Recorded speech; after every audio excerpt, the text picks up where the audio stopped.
ये गांठ बांध ले साधक कि स्वप्न में भी कभी किसी को अपना न मान ले कि ये मेरा प्रिय है, नहीं तो वही तुम्हारे जीवन का घातक चिंतन वाला बन जाएगा, तुम्हारे चिंतन में बाधा पहुंचा देगा।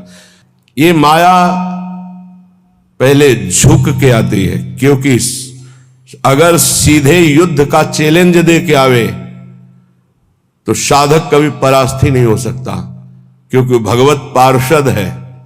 साधक जब मारा गया तो दया में मारा गया। इन शब्दों को बहुत ध्यान से सुनना। ये सत्संग है भगवत प्राप्ति के लिए, चाहे गृहस्थ साधक हो या विरक्त साधक। कभी माया ऐसे चैलेंज करके नहीं आती संतों के पास, साधकों के पास, भक्तों के पास, क्योंकि जानती चैलेंज करने पर इनका स्वामी खड़ा हो जाएगा, और स्वामी साथ खड़े तो वो दासी है माया, सामने टिकेगी नहीं, भाग जाएगी। वो बड़ी चतुरता से आती, प्रवीणता से झुक के आती है और झुका के रौंद के जाती है। ये लिख लो कागज में, चाहे दिमाग में लिख लो। झुक के आती है और झुका के रौंद के रुला के फिर उन संतों का अनुभव निकलता है। स्वप्न में भी कभी किसी को अपना ना माने। यहां जीवन में ये बात लिख लेनी चाहिए। ये अनुभव की बात है। विक्षेप त्रिभुवन में कोई नहीं डाल सकता। विक्षेप वही डाल सकता है जिसको अपना माना है, बस। वो चाहे वस्तु हो, चाहे व्यक्ति हो, चाहे स्थान हो, जिसे अपना मान लोगे वही तुम्हारे भगवत चिंतन में बाधा खड़ी कर सकता है, अन्यथा किसी की ताकत ही नहीं है। और हम अपना कब किसको मानते हैं? जब कोई झुक के रो के आता है तो दया से द्रवित होकर के जे भी उसे स्वीकार करता है तो उसकी दया का दुरुपयोग करके रौंदते रौंदते उसे भगवत विमुख करने की पूरी चेष्टा की जाती है। ये माया है। इसलिए असंगोहम पुरुषः, जिसने ये ब्रह्म सूत्र अपने जीवन में धारण किया, ये हम बहुत चूक की बात बता रहे हैं। दया बिना साधु कसाई, दया करी तो आफत आई। जीवन में ये अनुभव की बात बता रहा हूं। जब कभी चूक हुई है तो दया के कारण हुई है, और जब कभी कोई विघ्न साधना में पड़ता है तो साधु की दया उसे फंसाती है। इसलिए वो दया जो हमारे प्रभु के चिंतन में बाधा पहुंचा दे, कभी नहीं। दया दूर से करनी चाहिए। उपदेश कर दे भगवान नाम वाणी लीला का और छोड़ दे। पर होता क्या है, ये समर्थों को उपदेश दिया जाता है। जिनको अपने बल से उठाकर भगवत प्राप्ति करानी होती है उनको उपदेश नहीं दिया जाता, उनको गोद में लेके चला जाता है। पर ऐसे गोद में लेकर चलने के लिए चाहे अपनी दुर्गति हो जाए पर उनकी दुर्गति ना होने पावे, ऐसा स्वभाव संतों का, तो उनको दुख भोगना पड़ता है। यद्यपि उनकी महानता है पर उनको दुख भोगना पड़ता है। ये संसार उनको रुलाता है, ये संसार उनको पीटता है, ये संसार उनको मारता है, संसार उनके शरीर को नष्ट कर देता है। कितने उदाहरण हैं। अगर साधक निर्विघ्न परमात्मानंद में स्थित होना है तो दया किस पे करनी है? किसी पे नहीं। क्यों? क्योंकि सब भगवान का स्वरूप है। हम खुद दया के पात्र हैं, सब हम पर दया करें। हाथ जोड़ के त्रणादपि सुनिचेन तो निकल जाओगे। और अगर गुरु बने दया करके परम पद प्राप्ति कराने के लिए, तो उदारता है, ये उसका स्वभाव है। पर रो के यहां से जाना पड़ेगा, पिट के यहां से जाना पड़ेगा, और नाना प्रकार के प्रहार को सह के जाना पड़ेगा। ये बहुत आंतरिक बात कह रहा हूं, अगर समझ पाओ तो समझ लेना, नहीं आगे माया समझा देगी आपको। सिर्फ अपनी बात मनानी, उसकी बात नहीं माननी। सिर्फ अपनी निष्ठा में रहना है, उसकी तरफ झुकना नहीं, तो बात बन जाएगी, अन्यथा नहीं बनेगी। अगर ये रहा कि मुझे अपनी बात बनाने के लिए मुझे इसकी बात माननी, तो ध्यान रखना जीवन भर पछताना पड़ेगा, जीवन भर रोना पड़ेगा, और उसका कल्याण हो कि नहीं फिर संशय हो जाएगा। क्योंकि श्रद्धा शासन से प्रकट होती है, दुलार से नहीं। श्रद्धा कभी किसी की सुरक्षित रखनी है उसकी श्रद्धा बढ़ानी है तो कभी किसी को दुलार न करे, ये गांठ बांध ले। आप इस भाषा को नहीं समझ पाएंगे, लेकिन इसको मान लोगे तो जीत जाओगे माया पर। संतों के अनुभव सुने जाते हैं, वो किसी राग द्वेष से युक्त नहीं होते, वो परमात्मा साक्षात्कार कराने वाले होते हैं। कभी भी साधक को, संत को, उपदेशक को दया करके, द्रवित होकर, अपने सिद्धांत का त्याग करके उसको सुधारने के लिए कभी ना झुके। अगर अपने सिद्धांत से उसका उद्धार होता है तो ठीक है, अपने सिद्धांत को त्याग दिया तो जीवन भर पश्चाताप रहेगा और सामने वाले का उद्धार नहीं हो सकता। ये खूब सूक्ष्मता से रात रात भर भगवत चिंतन करके उसका अनुभव कि उपासक की ये गलती हो जाती है। अपने लोग किसी भी बात को, किसी भी घटना को घुस करके हुए घुनाक्षर न्याय, जो जैसे घुन गेहूं को ऊपर पूरा सुरक्षित रखता है और एक जगह से छेद करके अंदर जाता है और पूरा का पूरा माल ले लेता है, केवल खोखा रह जाता है, ऐसे उसे घुनाक्षर न्याय कहते हैं। किसी भी घटना, किसी भी शब्द पर घुस जाना और उसके रहस्य को निकाल करके ज्यों का त्यों ऐसा अनुभव करना, ये उपासक बड़े बड़े संतों से गलती हो जाती है। और इसी गलती का नाम साधुता है। इसी गलती का नाम साधुता है कि वो अपनी गति दुर्गति का ध्यान न रख करके पामर जीवों को परम पद प्रदान करने के लिए नीचे उतर जाते हैं। आओ हमारे सर पर पैर रखो और भगवत प्राप्ति करो। हम जैसे हैं वैसे प्रियालाल के हैं। हमारे प्रियालाल में अपार सामर्थ्य है। साधक जब तक भगवत साक्षात्कार न कर ले तब तक तटस्थ भूमिका रखे, कभी किसी को अपना न मान ले, नहीं तो भगवत साक्षात्कार में बाधा पड़ जाएगी। तुम जैसे हो वैसे भगवत साक्षात्कार कर सकते हो। हमारी बात ध्यान रखना। काम है, क्रोध है, लोभ है, चिंता मत करो। ये नारकी गति प्रदान करने वाले शत्रु हैं, पर हम जिनके शरणागत हैं उनके प्रभाव से, जैसे जंगहा लोहा पारस के प्रभाव से सोना बन जाता है, तो पारस भी तो जड़ है। जड़ पारस अपना स्वभाव नहीं छोड़ती तो चैतन्य घन परमात्मा और हमारी स्वामिनी किशोरी जो, वो अपना स्वभाव कैसे छोड़ देंगी? उनका स्वभाव ही है जो उनकी शरण में आ गया उसे निर्मल कर देना, प्रेम प्रदान कर देना। पर अपना कोई एक स्वप्न में भी नहीं होना चाहिए। सपने हो और न देखत कोई ऐसा सहयोगी नहीं है जो मुझे प्रियालाल में लीन करने का सहयोग करे। प्रियालाल से दूरी बनाने वाला मित्र तो मिल जाएगा। जब तुम भगवत मार्ग में चलोगे तो रुददपि पित्र मात्र बंधु पुत्रादिकम अपहाय निसम्य नारहत दुखते ही, तुम्हारे माता पिता तुम्हारे विरुद्ध हो जाएंगे। भगवत मार्ग में चलोगे तो कोई बिरला ही होता है जो अनुकूल हो जाए। बहुत कठोर हृदय भगवत मार्ग में चाहिए।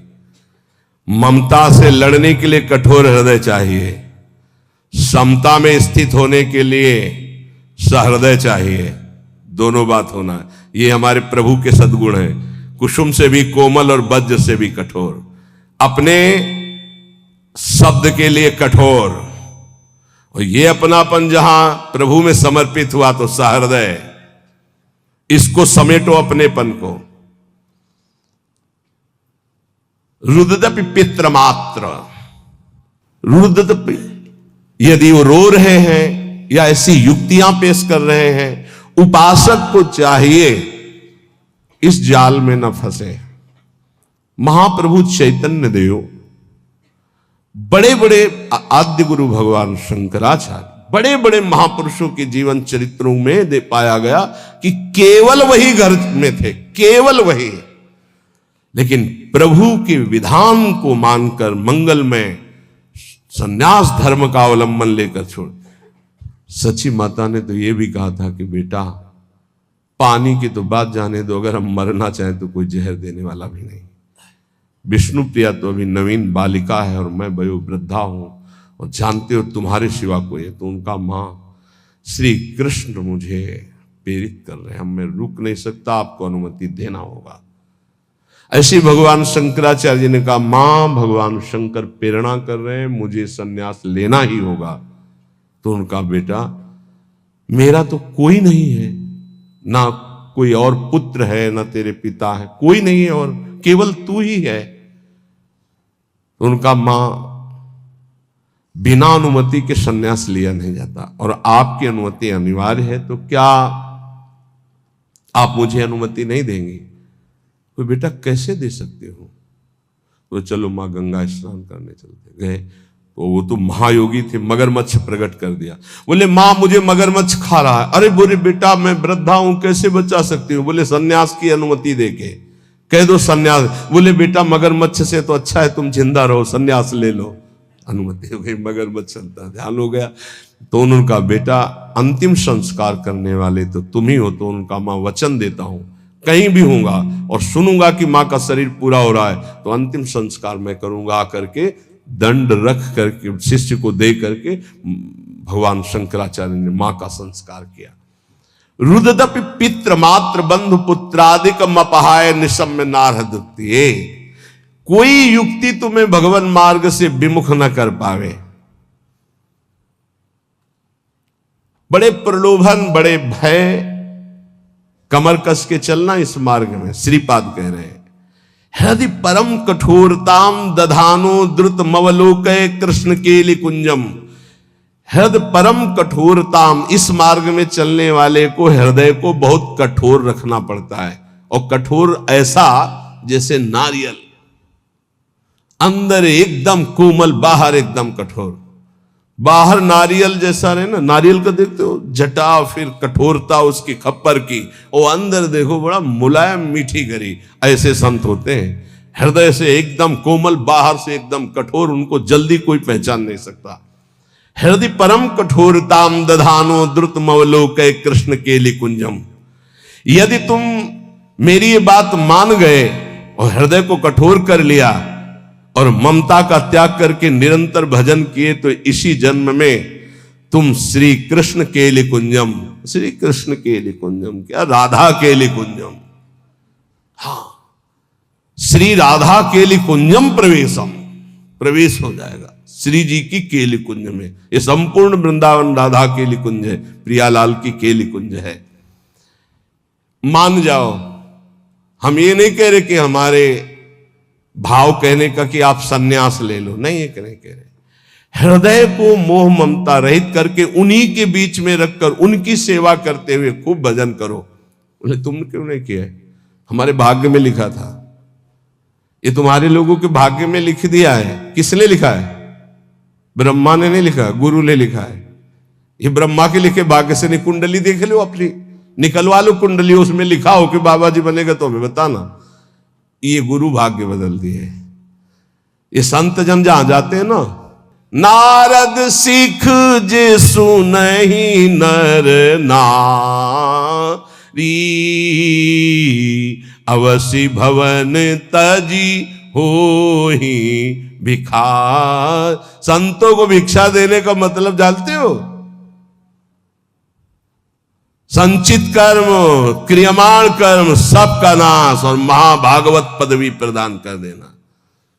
जहां संत जाते हैं, जहां संत जूठन गिरती है, जहां संत वचन होते हैं, वहां माया की दाल नहीं गलती। वहां परमात्मा प्राप्ति के लिए उस जूठन से एक न एक पौधा तैयार होता ही रहता है। जहां संतों का चरणामृत गिरा और संतों की जूठन गिरी, वहां एक नया बीज प्रकट होता है। कौन? सो कुल धन्य उमा सुन जगत पूज्य सुपनीत, श्री रघुवीर परायण जे जन उपज विनीत। नाम प्रसंग कहत उपदेश जाया, धर्म धन्य सो देश धन्य सो कुल जे जन्म भयो। धन्य सो तात धन्य सो माय, संतत सकल सुनो चितलाय, श्री हरिवंश प्रताप। ए जाना है श्री जी मिल गई तो अनंत जन्मों की बिगड़ी बन गई।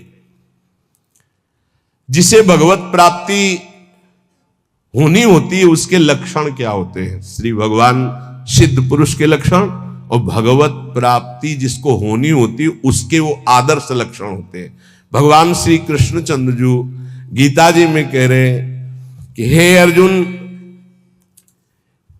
यदृच्छालाभ संतुष्टो, ये बहुत सुंदर श्लोक है, जीवन में उतारिएगा। यदृच्छालाभ संतुष्टो द्वंद्वातीतो विमत्सरः, समः सिद्धाव सिद्धौ च कृत्वापि न निबध्यते। यदृच्छालाभ संतुष्ट, हे उपासक, ये सिद्ध महापुरुष के लक्षण है और उपासक को ये धारण करना चाहिए जिसे भगवत प्राप्ति करनी है। यदृच्छालाभ संतुष्ट, हम जो साधना कर रहे हैं, चाहे गृहस्थ धर्म से युक्त होकर चाहे विरक्त धर्म से युक्त होकर, यदृच्छालाभ संतुष्टो, अब भगवान की इच्छा से सुख दुखे समय कृत्वा लाभालाभो जया जयो, जय हो या पराजय, लाभ हो या हानि, सुख हो या दुख, संतुष्टाय इनके इनवा, मुझे संतुष्ट रहना, प्रसन्न रहना है, सुख और दुख में, लाभ और हानि में, जय और पराजय में। ये हमारी साधना की कसौटी है। साधना में पराजित हो गया और शांत है, यही तो साधुता है। यदृच्छा लाभ संतुष्टो, हम फल प्राप्ति का उद्देश्य रख करके अगर साधना करेंगे तो हम विक्षेप को प्राप्त हो जाएंगे। ध्यान देना, हमको समता पर ध्यान देना है, यह है साधना का फल, और इस पर ध्यान प्राय नहीं। समता का क्या मतलब? हार और जीत में समान, लाभ और हानि में समान, सुख और दुख में समान। ये भगवान के वचन है। सुख दुखे समय कृत्वा लाभा लाभो जया जय, चित्त विक्षेप में या आनंद में समान, परिस्थिति बिगड़ी हुई या सही समान, कोई साथ दे रहा है या नहीं समान, साधना का फल मिल रहा है या नहीं समान। अरे 20 साल हो गए अभी वही काम क्रोध लोभ, समान वृत्ति, विक्षेप नहीं, शांत। यदृच्छा लाभ संतुष्टो द्वंद्वातीतो विमत्सरः, बहुत अमृत में। हम साधना कर रहे हैं, अनुकूलता मिले या प्रतिकूलता, लाभ मिले या हानि, मान मिले या अपमान, स्तुति मिले या निंदा, विकार है या निर्विकार, पर हमारी स्थिति में फर्क नहीं पड़ेगा, हमारी निष्ठा पे फर्क नहीं पड़ेगा, हमारी श्रद्धा पे फर्क नहीं पड़ेगा। यदृच्छा लाभ संतुष्टो, पकड़ो पकड़ो इस बात को, अभी आनंदित रहोगे। हमें मतलब है नहीं अपने हृदय से, क्यों नहीं मतलब है? हमने दे दिया ना प्रभु को। बोले हमारा मन शांत नहीं, तो तुमने दिया क्या? यार किस तरह झूठे दानी हो। शरणागति तो यही से होती, तनुवांग मनोभिरमलई सोहम तयुवाश्रिता, शरीर मन वाणी कर्म प्राण सब कुछ प्रभु को समर्पित, मैं सहित। अब हमारा क्या, ये तो हरि का है, प्रियाजू का है। फिर सुन लो, योगी सांगोपांग साधना करता है, साधना में कायरता नहीं है, लेकिन फल में अनुकूलता हो या प्रतिकूलता, लाभ मिले या हानि, मान मिले या अपमान, स्तुति हो या निंदा, जो कुछ भी हो उस समय अंतःकरण में सम रहना, ये साधना की उत्तम अवस्था है। असंतोष पैदा ना होने पावे।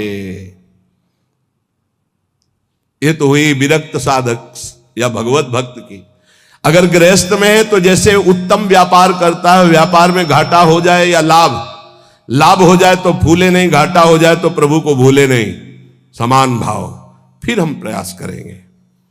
अंतःकरण बिगड़ना नहीं चाहिए, श्रद्धा नहीं बिगड़नी चाहिए। हर एक परिस्थिति में तुम्हारा अंतःकरण अपनी आराधना में लगा रहना चाहिए, तो उसके हृदय में जो फल होगा उसका नाम होगा समता, जो भगवत प्राप्ति का स्वरूप है।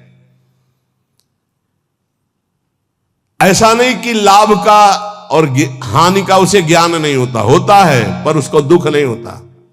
किसको? जो भगवद आश्रित भजन करने वाला होता है। लाभ होने पर अभिमान नहीं होगा, हानि होने पर दुख नहीं होगी, जय होने पर फूलेगा नहीं, पराजय होने पर निराश नहीं होगा। परिणाम में सुखी दुखी ना होना यह साधक का लक्षण है, परिणाम में सुखी दुखी होना यह संसारी पुरुष का लक्षण है। साधक का अंतःकरण अनुकूलता प्रतिकूलता के असर से ऊपर होता है। संसारी पुरुष का हृदय अनुकूलता पे हर्षित होता है, प्रतिकूलता पे रोता है, शोकित होता है। तुम संसारी पुरुष नहीं हो, घबराना नहीं, क्योंकि तुम साधक हो, भगवान के शरणागत हो, अंतःकरण में तुम्हारे ऊपर कोई प्रभाव नहीं पड़ना चाहिए अनुकूलता या प्रतिकूलता का। ये कब? जब पापाचरण नहीं होंगे तब। पापाचरण होंगे तो केवल बातें सुनोगे, इसका प्रभाव पड़ेगा। यदृच्छा लाभ संतुष्टा, जैसे प्रभु तुम्हें रख रहे, जोई जोई प्यारो करे सोई मोई भावे। देख लो, प्यारे हराना चाहते तो हम जीतना क्यों चाहें? हम राजी है। प्यारे दुख में रखना चाहते तो हम सुखी क्यों होना चाहें? हमें दुख वो सुख से भी बढ़कर है जो हमारे प्यारे हैं। बने तो रघुबरते बने, वो बिगड़े तो भरपूर। हम उस बिगड़ने पर भी सुखी हैं क्योंकि प्रभु के विधान से हो रहा, मैंने थोड़ी सोचा है। यदृच्छा लाभ संतुष्टा, पहला बैठा लो, किसी भी स्थिति में विचलित नहीं होना, किसी भी स्थिति में नहीं, ऐसा नहीं होता। लाभ हो या हानि हो, अनुकूलता हो या प्रतिकूलता हो, मान हो या अपमान हो, निंदा हो या स्थिति हो, समान भाव रख के तब माना जाएगा इष्ट प्रेम या गुरु प्रेम। जोई जोई प्यारो करे सोई मोई भावे। ये कोई सरल भाव नहीं है। प्यारे ने कैंसर दे दिया, भावे गाओ जोई जोई प्यारो करे सोई मोई भावे। अनुकूलता में तो सब गाते हैं जोई जोई प्यारो करे सोई मोई, प्रतिकूलता में गाओ जोई जोई प्यारो करे सोई मोई भावे।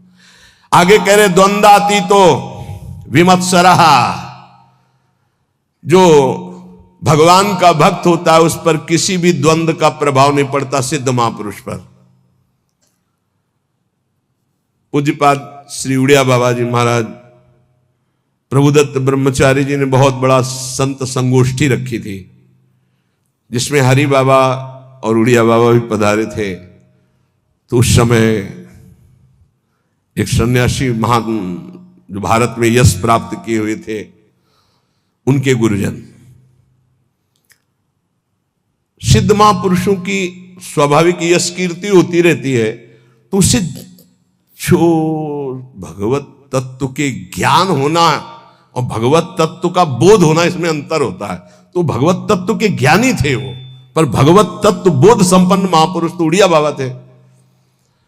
उन्होंने बस समस्या इतनी थी कि हरि बाबा जब घंटा बजाते थे तो सबसे पहले ओ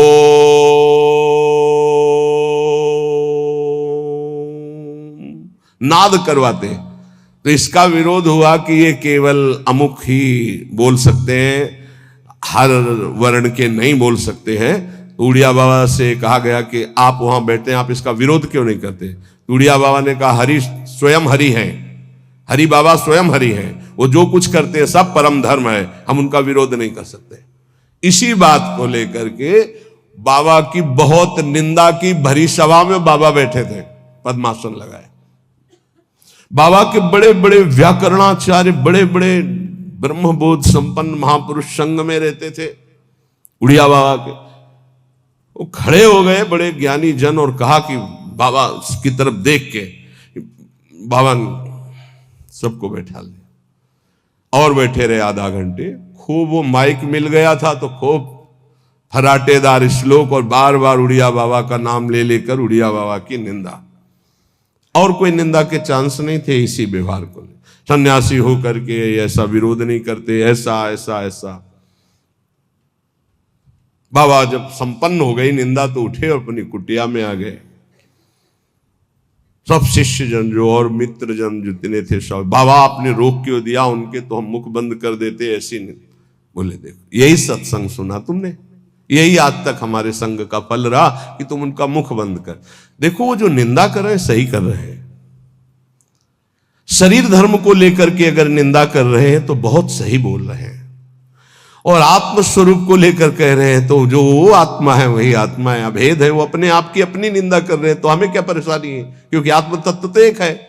और शरीर की निंदा तो शास्त्र करते हैं, हम करते हैं, वो भी कर रहे हैं, क्या परेशानी है? कोई समस्या, कोई क्षोभ नहीं निंदा का। द्वंद्वातीत तो ये तो सिद्ध पुरुष के लक्षण होते, साधक को ऐसा ही होना चाहिए। अगर हमारी कोई निंदा करता है तो हमको बिल्कुल ऐसे रहना है जैसे कोई हमारी प्रशंसा करे तो हम कैसे रहते हैं। प्रशंसा में हम तटस्थ रहते हैं, हृदय में हर्ष नहीं होने देते। तो निंदा में हमें तटस्थ रहना, हृदय में शोक नहीं होने देना। ये द्वंद्व है, निंदा और स्तुति। ऐसे ही मान अपमान में, ऐसे ही अनुकूलता प्रतिकूलता में, ऐसे ही सुख दुख आदि में, तो ऐसे ही जन्म मृत्यु में आप द्वंद्वातीत अवस्था को प्राप्त हो जाएंगे। ना आपको मृत्यु का भय होगा, ना जन्म का भय होगा, क्योंकि आप जीवन मुक्त हो जाएंगे। भक्त द्वंद्वातीत होता है। और विमत्सरा, ये बहुत बड़ा दोष है, ये दोष बहुत बड़ा है। इसे कहते हैं ईर्ष्या। मत्सरति, मेरे से आगे निकला। ईर्ष्या बहुत बहुत बुरी है। ये बहुत बड़ी जगह से होती है। छोटे मोटे को तो समझ में नहीं आती कि मेरे अंदर ईर्ष्या है, बड़े बड़े में ईर्ष्या होती है। जब अपने से अधिक किसी की प्रशंसा या सुख देखकर जलन जो होती है, उसे कैसे मत्सरता, ईर्ष्या। अगर ईर्ष्या का किंचित मात्र भाव है तो चाहे जितना इष्ट कृपा करे, गुरु कृपा करे, वो जलेगा, कुछ उस पर फर्क नहीं पड़ेगा। बहुत विचित्र है ये ईर्ष्या। विमत्सरा, मत्सरता रहित होना चाहिए साधक को। सिद्ध पुरुष में ईर्ष्या नहीं होती। ईर्ष्या इतना दोष सूक्ष्म है। कंचन तजना सहज है, सहज तिया का नेव, मान बड़ाई ईर्ष्या दुर्लभ तजनाए। दुर्लभ है जो कंचन कामनी पर विजय प्राप्त किए हुए, वो भी ईर्ष्या पर।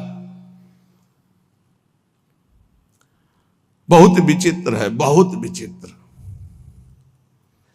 किसी की भी बड़ाई सुनकर उनकी निंदा करना शुरू कर देना, ये ईर्ष्या करवाती है। हाँ सब ठीक है भैया, ऐसे निंदा कर देना, हृदय में उनके प्रति जलन होना। थोड़ी भी ईर्ष्या यदि हृदय में है तो भगवत प्राप्ति या भगवत प्रेम नहीं होने देगी। इसको मिटा दो। जिसके प्रति ईर्ष्या, उसके चरण वंदना करो, उसको हाथ जोड़ो, उसको और प्यार करो, जिससे ईर्ष्या तुम्हारे हृदय में उसके प्रति ना होने पावे। ये अपनी कोशिश से होगा, दूसरे की कृपा से नहीं। आप ये मत समझे इसमें। ये ईर्ष्या सबसे बड़ा सूक्ष्म दोष है, और ये बड़े बड़े साधकों और संतों में भी जागृत हो जाए यदि सावधान न रहे तो। ये बहुत बड़ा दोष। इसीलिए लिखा कंचन तजना सहज है, सहज तिया का ने, मान बड़ाई ईर्ष्या दुर्लभ तजनाए। ईर्ष्या से बहुत बड़ी हानि हो जाती है, बहुत बड़ा अपराध बन जाता है। इसमें निंदा आदि दोष, बहुत गलती हो जाती है, बहुत बड़ी गलती हो। इष्ट छूट जाएंगे, गुरु छूट जाएंगे, ईर्ष्या नहीं छूटेगी। मतलब बहुत ही ये सूक्ष्म विषय ईर्ष्या। मत्सरत, मेरे से आगे निकला जा रहा है। ये ईर्ष्या बहुत मत्सर। विमत्सरहा, भक्त विमत्सर होता है। चाहे जितना आपस में प्रेम हो, ईर्ष्या जागृत हो जाए तो एकता, मित्रता, भाव, श्रद्धा सब नष्ट कर देगी। चाहे जितना प्रेम, ईर्ष्या जागृत हो जाए तो बहुत दूरी बना देती ईर्ष्या। वैर और भिन्नता ये पैदा करना इसका काम है। भिन्नता, दूरी बना देना और दुश्मनी पैदा कर देना, ये ईर्ष्या का काम है। साधक इस दोष से बचे। बड़ा भयानक दोष है ईर्ष्या। ये बहुत जल्दी हो जाता है। छोटों में तो कम होता है, बड़ों में ज्यादा होता है। छोटों में छोटे स्तर से होता है, एक दो व्यक्ति। ईर्ष्या बड़ों में बहुत जोर की होती है। सुना है हमने, शब्द सुने तो उससे लगा।